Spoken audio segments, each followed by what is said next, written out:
네, 살인, 강도, 절도, 폭력 등 4대 범죄 사건의 3건 중 1건 이상이 우발적인 범죄인 것으로 나타났습니다. 우발적인 살인이 해마다 300건을 웃도는 것으로 알려지면서 충격을 주고 있습니다. 전문가 모시고 자세한 소식 짚어보겠습니다. 최단비 변호사 자리하셨습니다. 어서 오십시오. 안녕하세요. 어서 오십시오. 네. 경찰청 자료에 따르면요. 지난해 살인 피의자 전체에서 거의 40%가 우발적으로 범행을 한 것으로 파악이 됐는데 수치를 보니까 좀 생각을 했던 것보다 상당히 좀 충격적이었던 것 같습니다. 맞습니다. 이 우발적인 살인이 일어나는 것이 거의 해마다 300건이라고 하니까 하루에 한 명꼴로 이런 우발적인 살인의 피해자가 생긴다는 것인데 이런 우발적인 살인이 이제 우리 사회에 문제가 되는 것이 먼저 특별한 동기나 이유가 없다는 것입니다. 소위 묻지마 범죄라고 하죠. 특별한 이유가 없다. 그렇기 때문에 예방할 수 있는 방법이 특별하게 없다는 게 첫 번째 문제이고요. 두 번째는 이렇게 묻지마 범행이다 보니까 누구나 피해자가 될 수 있다는 겁니다. 그렇기 때문에 우리 사회의 이런 구성원들이 더욱더 이러한 묻지마 범죄, 소위 우발적인 범죄에 대해서 더욱더 두려움을 가지고 있게 되는 겁니다. 네, 예방법이 없다고 말씀을 하셨는데 정말 끔찍하게 다가오는 게 이게 또 해마다 어떻게 변화했는지를 보니까 소폭 감소하긴 했지만 크게 변함이 없고 여전히 빈번하게 살인이 이제 발생을 한 걸로 알려지고 있거든요. 이게 뭐 예방법이 없어서 그런 건지 좀 어떻게 보세요? 먼저 이 우발적인 범죄가 소폭 감소를 했어요. 우발적인 범죄는 2014년에는 38%였는데 2017년도에 한 34% 정도로 감소를 했지만 문제는 우발적 범죄 중에서 우발적 살인이죠. 가장 범죄 중에 극단적인 형태의 우발적 살인은 오히려 345명에서 357명으로 증가했습니다. 그렇기 때문에 우발적인 범죄 자체가 감소됐다라고 보기엔 또 어렵고요. 이 우발적인 범죄는 말씀드린 것처럼 특별한 예방법이 없는 데다가 우리 사회가 얼마나 정서적으로 병폐가 계속해서 이어져 왔는지를 보여주는 사례라고 할 수 있습니다. 그렇기 때문에 예전에는 우발적인 범죄, 묻지마 범죄가 개인적인 정신적인 문제나 개인 간의 문제라고 우리 사회가 취급을 했다면 이제는 국가가 좀 정책적으로 이 부분에 대해서는 대응할 그런 상황이 됐다라고 볼 수 있겠습니다. 우발적인 살인은 오히려 증가했다라는 말씀이셨는데 지금 이런 우발적인 범죄가 사회 곳곳에서 좀 여러 가지로 좀 변질되고 있는 것 같은데 최근에 이제 방화 또 동물 학대 문제도 심각하죠. 네, 최근에 가장 우발적인 묻지마 폭행에서 많이 관심을 받고 있는 것이 이태원 폭행이었지 않습니까? 이태원 폭행 같은 경우에도 그냥 지나가다가 눈이 마주쳤기 때문에 우발적으로 폭행을 당했다라고 현재 피해자가 주장하고 있는 사건이고요.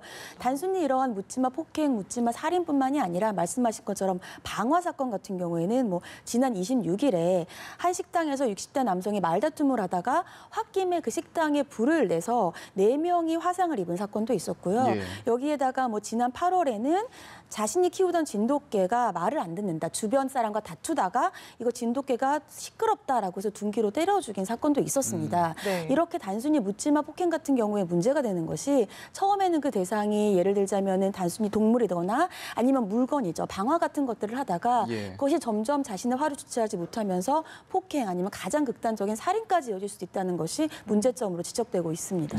그런데 이제 일부 피해자들이 왜 분노 조절 장애라고 하잖아요. 그래서 이걸 어떻게 보면 좀 병의로 판단할 수 있는 건데 이런 걸 핑계를 대면서 좀 처벌을 피하려고 하는 경우도 있다고 하더라고요. 실제 어떤 영향을 미치는지 궁금하거든요. 맞습니다. 사실은 많은 사람들이 내가 분노 조절 장애를 앓고 있다라고 주장을 많이 해요. 근데 이것은 결국은 심신미약, 법적인 용어는 심신미약으로 좀 처벌을 약하게 해달라는 주장과 이제 일맥상통한다고 볼 수 있는데 심신미약이 인정이 되려면 사물을 변별할 수 있는 능력이나 의사를 결정할 수 있는 능력이 떨어져야 됩니다. 근데 이렇게 예를 들면 단순히 분노 조절을 앓고 있다라고 하는 것은 이렇게 심신미약의 정도로는 보지 않는 것이 일반적인 판례이고요.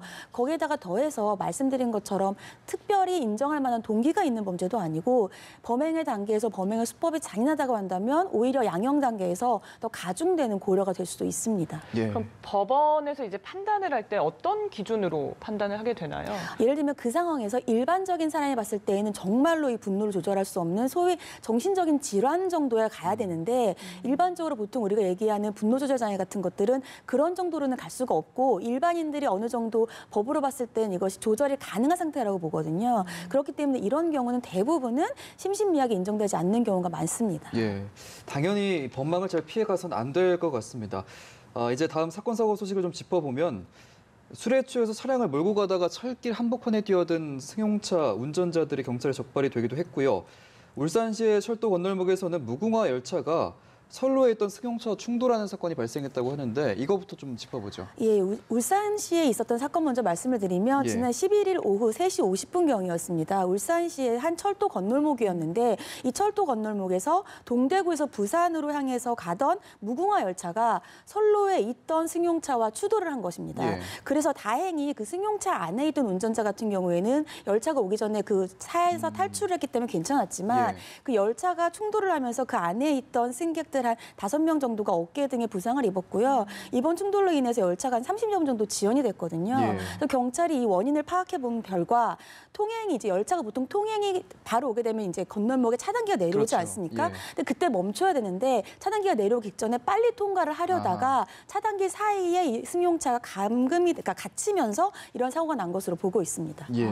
정말 좀 무모하게 들리는데 이번에는 뭐 전남 화순에서는 무면허에다가 술에 취해서 철길에 뛰어든 사건도 있었다고 하거든요. 어떤 처벌을 받게 되는지 궁금합니다. 이 사건이 정말 위험했는데 처음에는 음주 신고를 받고 경찰이 이 차량을 추격을 했어요. 근데 예. 거의 2.5km 정도 추격을 하다가 이 차량이 경찰을 피하려고 철도로 들어갑니다. 그 철도로 들어가다가 결국은 철도에다가 자기 차량을 버리고 도망간 사건이에요. 예. 근데 이 사람 같은 경우 왜 이렇게 도망을 갔냐 했더니 예전에 음주 측정 불응죄로 이미 무면허가 취소가 된 거예요. 면허가. 그래서 무면허 상태였고 음주를 의심받는 상황인데요.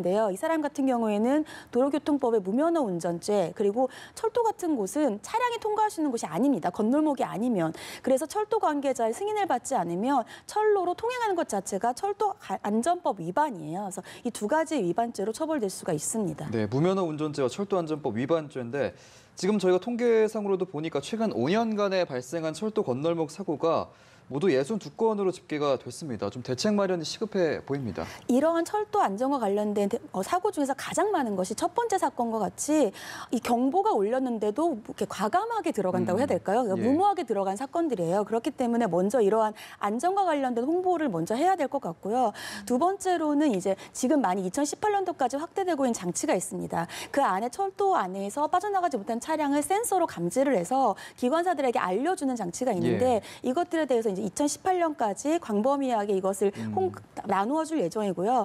마지막으로는 이제 지자체에서 안전 사업을 하기에는 좀 예산이 부족한 경우가 많습니다. 예. 그래서 국가에서 이런 지자체와 관련된 안전 사업에 대해서 예를 들면 경보등이라든지 철도와 관련된 것들에 대해 시설을 교체하는 데 있어서 안전 사업비 지원 사업을 마련할 예정으로 알려져 있습니다. 예. 근데 무엇보다 일단 술을 마셨다는 게 참 문제인 것 같은데 아무튼 음주운전 정말 문제인 것 같습니다. 자, 그리고 전국의 비리 유치원 명단이 공개가 되면서 논란이 되고 있거든요. 전국 사립유치원 1,878곳에서 비리 5,951건이 적발이 됐다고 하는데 그러면 뭐 일단 평균을 내면 한 곳에서 한 3건 정도인 것 같거든요. 비리 내용 어떤지 좀 정리해 주시죠. 정말 많은 학부모의 공분을 사고 있는 비리 내용인데요. 예. 먼저 원장의 유치원 교비는 교육과 관련된 인건비나 물건이나 아니면 시설에 써야 되는 돈입니다. 근데 이 교비를 본인의 명품 핸드백을 사거나요. 아니면은 본인이 숙박업소를 이용하거나 아니면 종교시설에 헌금하거나 자신의 자녀들의 교육비로 쓰거나요. 아니면 본인의 아파트 관리비로 사용한 경우들이 있고 예. 가장 황당한 사건은 성인용품을 구입한 사건도 있었습니다. 예. 정말. 참 뭐라고 말씀을 드려야 될지. 예. 이 청와대 국민청원 게시판에 이 문제 때문에 이제 비리 유치원들을 처벌하라 이런 청원이 올라오고 있는데 네. 법 개정에 대한 목소리가 나오고 있습니다. 이게 어떤 내용이고 좀 실효성은 어떨지 좀 짚어주시죠. 네, 이제 이 부분에 대해 유치원에 대한 교비 횡령과 관련되어서 지목한 더불어민주당의 의원이 개정안을 내겠다라고 얘기를 했어요. 그 얘기가 내용이 뭐냐면 유치원은 지원금이 있고 보조금이 있습니다. 각각의 항목이 다르고요. 각각의 항목에서 제대로 사용을 해야 되는데 이것을 전용을 하면 횡령이 됩니다. 그래서 지원금을 보조금으로 바꿔서 횡령을 하면 이제는 형사처벌을 하겠다는 개정안을 이제 발의를 하겠다라는 것이고요. 이렇게 하면 과연 이런 법이 실효성을 어느 정도 가질 것인가. 실효성을 가지려고 한다면 회계 감사가 굉장히 필요합니다. 이제까지도 회계 감사를 하겠다 막 얘기가 있었는데 사립유치원들에 대해서는 사립유치원은 우리는 이것이 공적인 물건이 아니라는 거예요. 그러니까 사적인 재산이기 때문에 왜 사적인 재산에 대해서 국가에서 감사를 하느냐라는 계속해서 반발이 있었는데 예. 이제는 이렇게 횡령이 되게 많기 때문에 국가에서 예를 들면 회계라든지 이런 감사 시스템을 도입하겠다라고 알려져 있고요. 여기에 더해서 지금 법과 제도를 개선을 해야 된다는 게 가장 중요하다는 겁니다. 그래서 그냥 단순히 사립유치원 같은 경우에는 비리의 온상이라는 그런 생각보다는 국공립 유치원이 부족하기 때문에 사립유치원과 연계가 돼야 되는 것이거든요. 그래서 예. 이러한 이러한 법을 먼저 지원도 법이 해야 되겠고요. 여기에 대한 지원이 있으면 철저한 감사라든지 이러한 것들에 대한 제도가 필요하고 사실은 감사 인력이 좀 부족합니다. 그렇기 때문에 전방위 감사가 우선 어렵다고 한다면 원생이 많은 유치원부터 이렇게 차등적으로 해서 감사를 하는 것도 필요하다 이렇게 지적이 있습니다. 네, 아무튼 뭐 전반적으로 좀 검토를 해봐야 될 것 같습니다. 네, 지금까지 사건 사고 소식 최단비 변호사와 얘기 나눠봤습니다. 오늘 말씀 고맙습니다. 고맙습니다.